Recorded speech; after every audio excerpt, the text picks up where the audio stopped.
Bisa dimulai ya. Oke, ya, Assalamualaikum warahmatullahi wabarakatuh. Ya, perkenalkan kami dari mahasiswa IAIN Pekalongan.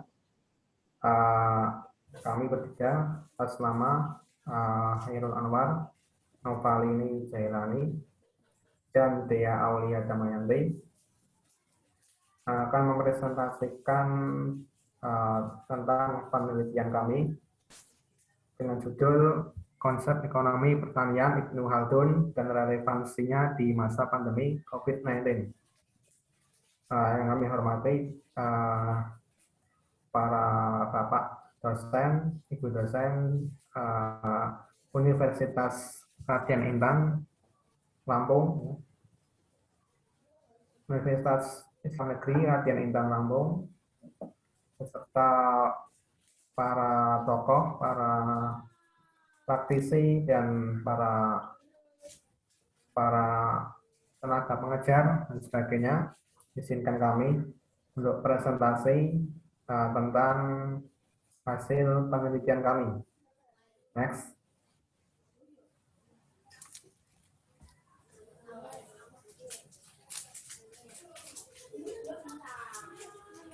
Yang pertama ada pendahuluan.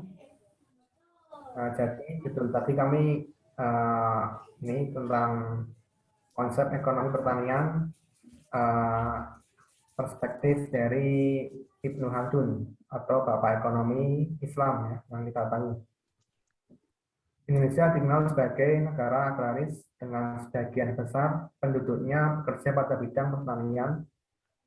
Indonesia merupakan negara agraris yang memiliki lahan pertanian yang luas, sumber daya alam beraneka ragam dan berlimpah. Di negara agraris, pertanian mempunyai peranan yang sangat penting, baik di sektor pemenuhan kebutuhan pokok, selain itu pertanian berperan besar dalam mendongkrak sektor sosial, sektor perekonomian, dan perdagangan. Sektor pertanian merupakan sumber kehidupan manusia dan juga sektor yang menjanjikan bagi perekonomian Indonesia. Pertanian salah satu pilar bagi kehidupan bangsa. Dalam struktur pembangunan ekonomi nasional, sektor pertanian merupakan sektor yang mempunyai peranan strategis. Saudara 2010 menyebutkan kontribusi pertanian dalam pembangunan ekonomi dibagi menjadi 6, yaitu pertanian sebagai penyerap tenaga kerja, kontribusi terhadap pendapatan, kontribusi dalam penyediaan pangan, pertanian sebagai penyedia bahan baku, kontribusi dalam bentuk kapital, dan 6, pertanian sebagai sumber devisa. Next. Menurut Budi Kolonjono, beberapa alasan yang mendasari pentingnya pertanian di Indonesia adalah: 1. Potensi sumber dayanya yang besar dan beragam. 2. Pangsa terhadap pendapatan nasional cukup besar. 3. Besarnya penduduk yang menggantungkan hidupnya pada sektor ini. Dan 4. Menjadi basis pertumbuhan di pedesaan. Kemudian, peran tenaga kerja pertanian Indonesia dalam penyerapan tenaga kerja nasional tidak terbantahkan memiliki kontribusi terbesar, sekitar 35,3% menurut Kementerian Pertanian tahun 2015.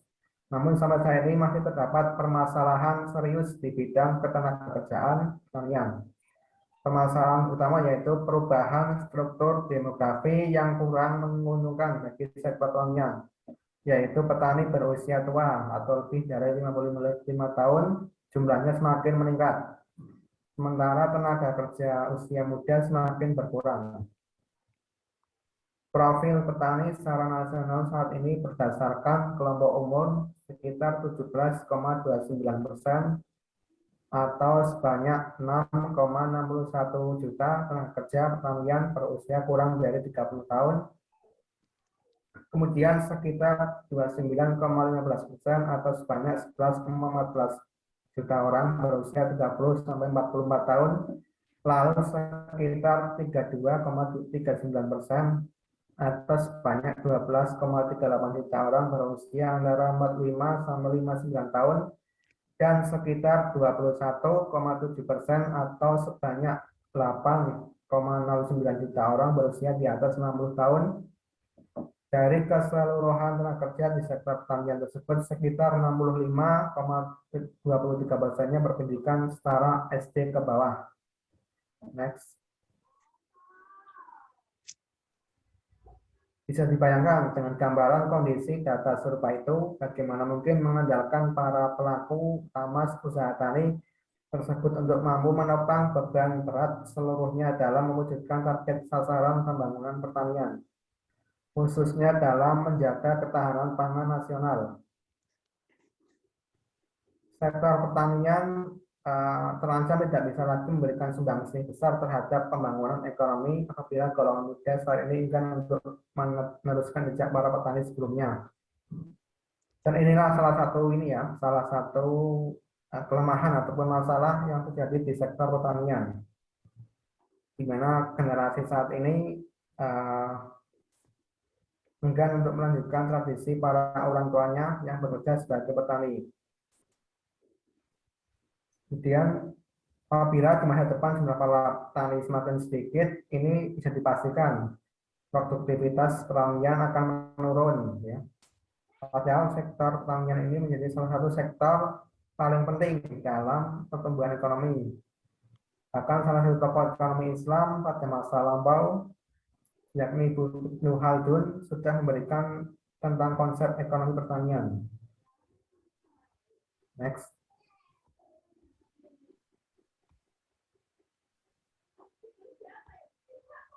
Ini menurut Ibnu Khaldun ya. Menurut Ibnu Khaldun tentang konsep ekonomi pertanian ini bahwa Ibnu Khaldun berpendapat bahwa petani itu sebagai sumber kehidupan. Dari produksi pertanian itu manusia bisa mencukupi kebutuhan dirinya dan juga untuk keluarganya ya. Nah, penelitian ini bertujuan untuk mengetahui konsep ekonomi pertanian ala Ibnu Khaldun dan mengetahui relevansinya di masa pandemi COVID-19. Karena seperti kita tahu ya, negara-negara di dunia termasuk Indonesia ini sejak tahun 2020 dilanda musibah yang bernama pandemi COVID-19 yang menyebabkan gangguan yang sangat luar biasa di berbagai sektor kehidupan ya. Nah, salah satu sektor yang terdampak itu adalah sektor pertanian ya. Karena sektor pertanian ini menjadi kebutuhan prioritas dalam menghadapi penyebaran COVID-19 ya. Gitu. Walaupun terjadi kemerosotan ekonomi di berbagai sektor usaha, sektor pertanian ini masih sanggup bertahan ya. Artinya tidak mengalami penurunan yang sangat signifikan meskipun ada pandemi ya, dibanding dengan sektor-sektor lainnya ya. Jadi setidaknya sektor pertanian ini mau menjadi andalan dalam pemenuhan pangan rakyat sehingga masyarakat tidak menjadi kelaparan. Next. Untuk selanjutnya akan dipaparkan oleh Novalini Jailani ya. Dipersilakan. Baik, terima kasih Mas Khairul. Saya akan menjelaskan mengenai metode penelitian ini. Jenis penelitian ini adalah penelitian kepustakaan atau library research. Sumber data dalam penelitian kami ini diperoleh dari sumber primer dan sekunder.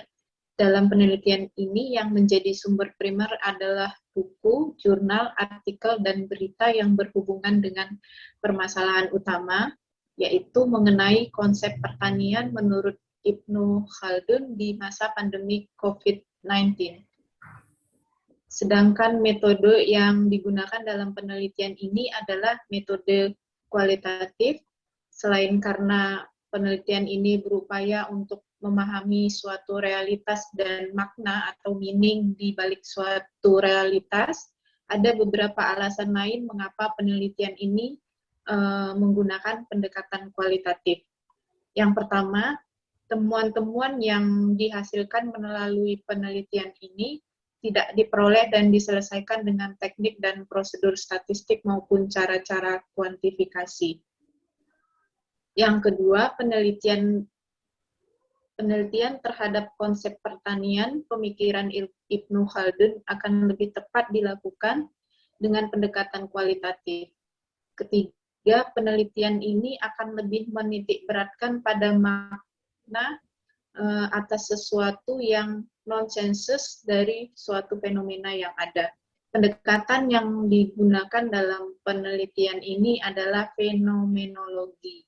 Penggunaan pendekatan ini dimaksudkan untuk memperoleh kategori-kategori baru, teori-teori baru, maupun konsep-konsep baru yang aktual dalam ilmu ekonomi. Next. Baik, masuk ke hasil dan pembahasan. Konsep ekonomi pertanian perspektif Ibnu Khaldun. Ibnu Khaldun mengidentifikasikan pertanian sebagai sumber kehidupan yang sangat strategis. Istilah kehidupan diartikan sebagai keinginan untuk bertahan disertai usaha untuk memperolehnya.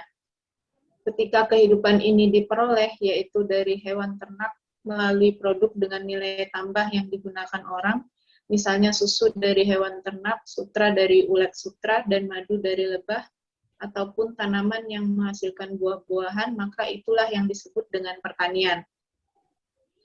Menurut Ibnu Khaldun, berbagai kerajinan dan perdagangan adalah cara alami untuk memperoleh kehidupan. Dengan kata lain, pertanian, industri, dan perdagangan adalah sumber perekonomian yang mempengaruhi kualitas kehidupan sebuah masyarakat dan bangsa. Ibnu Khaldun juga berusaha mengaitkan antara harga di sektor pertanian dengan sektor-sektor lainnya. Beliau menyatakan bahwa jika harga produk-produk pertanian tetap berada pada tingkat yang rendah, maka hal tersebut akan mempengaruhi seluruh aktivitas produksi di sektor pertanian. Tingkat keuntungan yang dinikmati petani akan menyusut atau bahkan menjadi tidak untung sama sekali, sehingga modal mereka akan berhenti tumbuh atau tumbuh pada level yang sangat rendah. Next. Para petani mungkin harus merelakan sebagian modal mereka yang kemudian memaksa mereka menjadi miskin. Hal ini akan menyebabkan penurunan pada kegiatan-kegiatan yang berhubungan dengan sektor pertanian, seperti penggilingan, pembakaran, dan berbagai industri lainnya yang mengolah hasil pertanian menjadi produk makanan. Demikian pula dengan industri yang memproduksi alat-alat pertanian akan terkena imbasnya, karena permintaan petani terhadap produk mereka mengalami penurunan.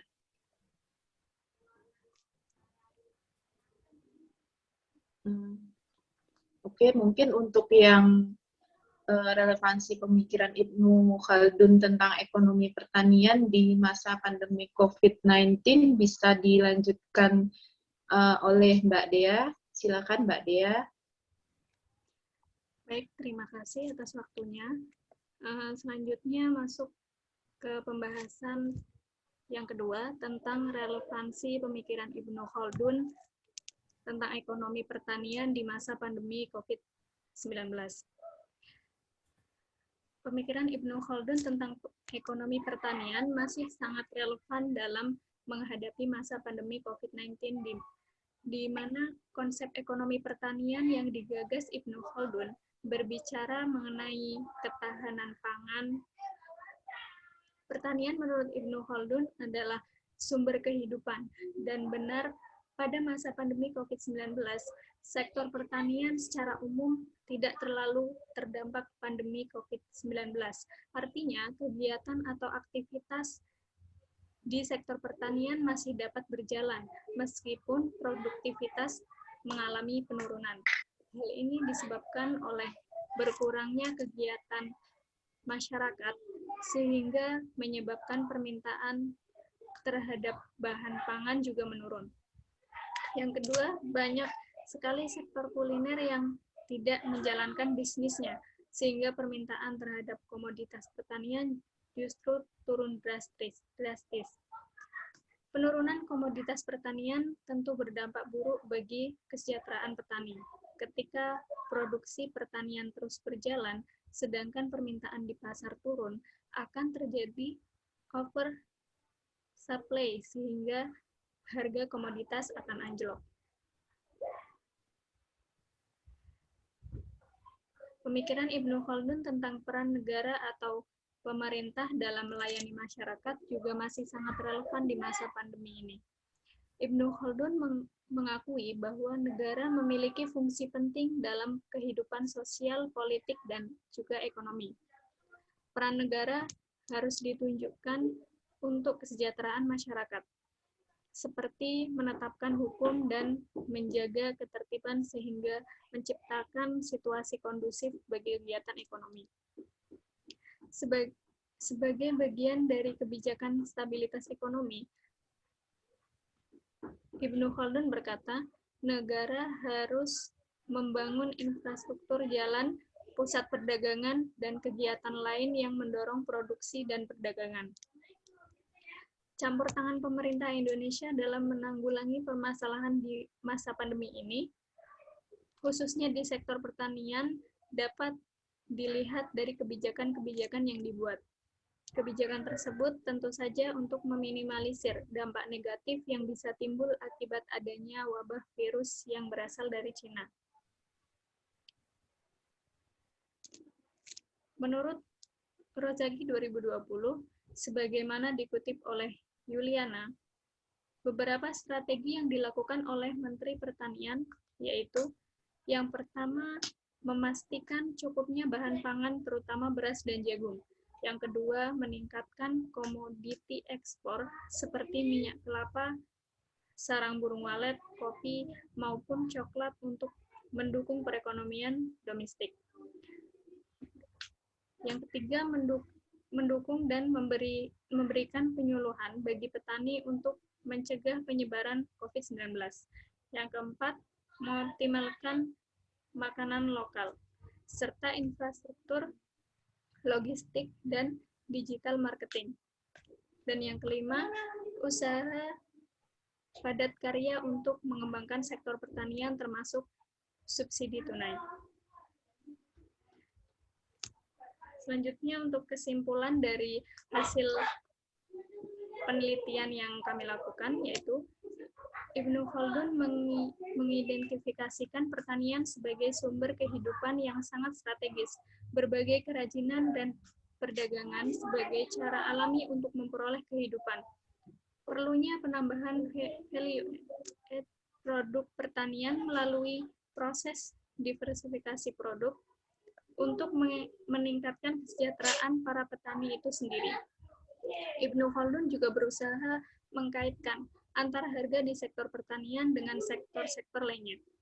Beliau menyatakan bahwa jika harga produk-produk pertanian tetap berada pada tingkat yang rendah, maka hal tersebut akan mempengaruhi seluruh aktivitas produksi di sektor pertanian.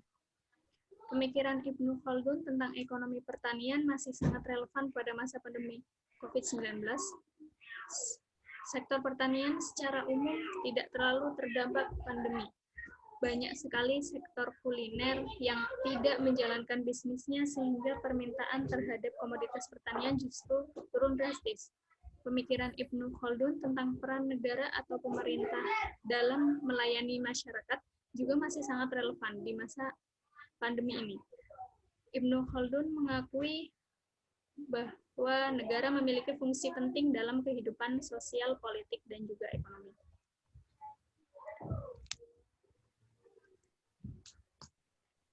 Ya, demikian presentasi dari kami dari perwakilan IAIN Pekalongan, ya, mahasiswa atau sarjana IAIN Pekalongan Indonesia.